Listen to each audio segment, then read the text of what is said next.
In a move that should surprise nobody, the BBC has been kicked out of China. And this, of course, follows the British government kicking China's CGTN out of the UK.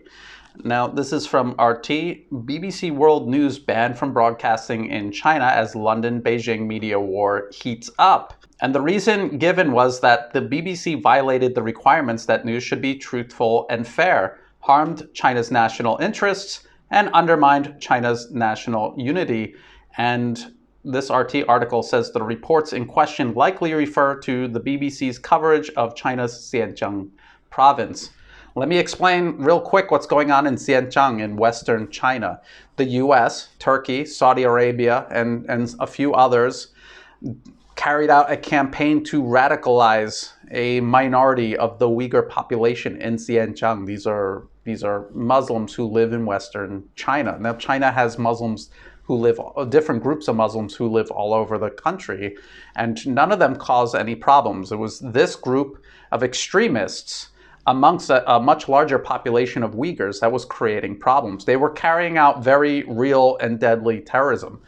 As a matter of fact, it was the BBC who would meticulously report on terrorist attacks.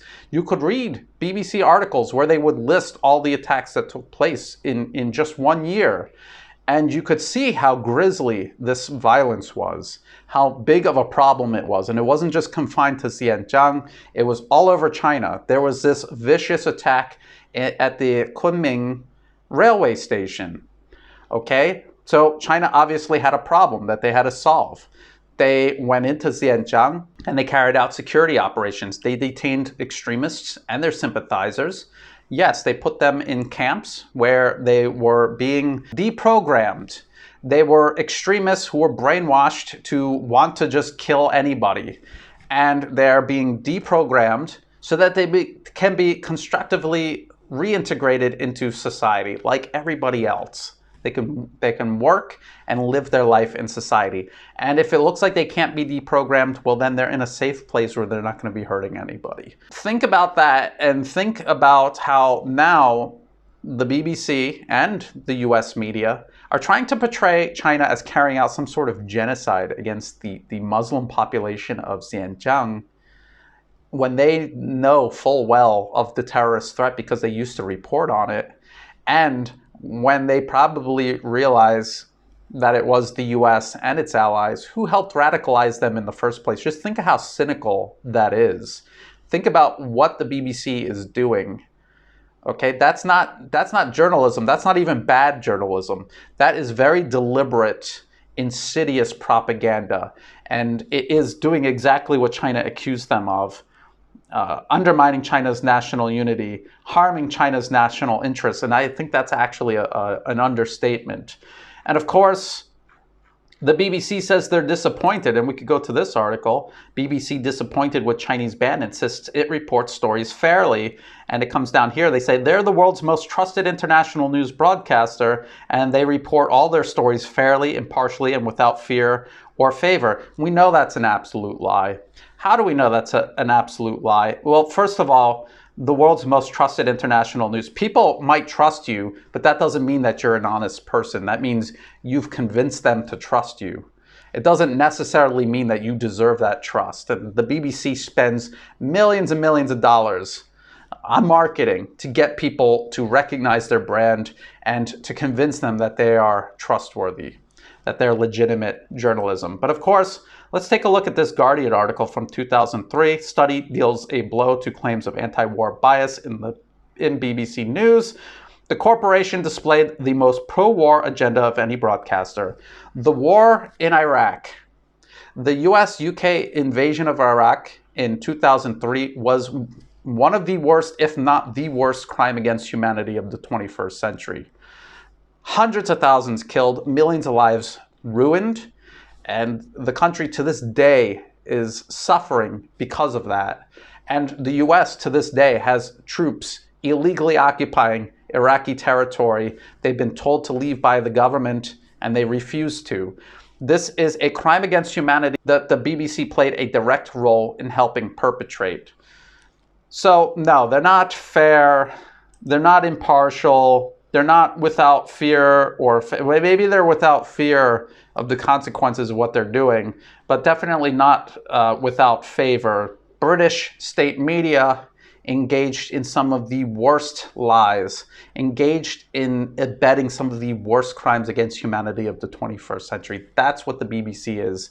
So China ousting the BBC from their information space was a long time coming. I think other countries should start to follow China's example.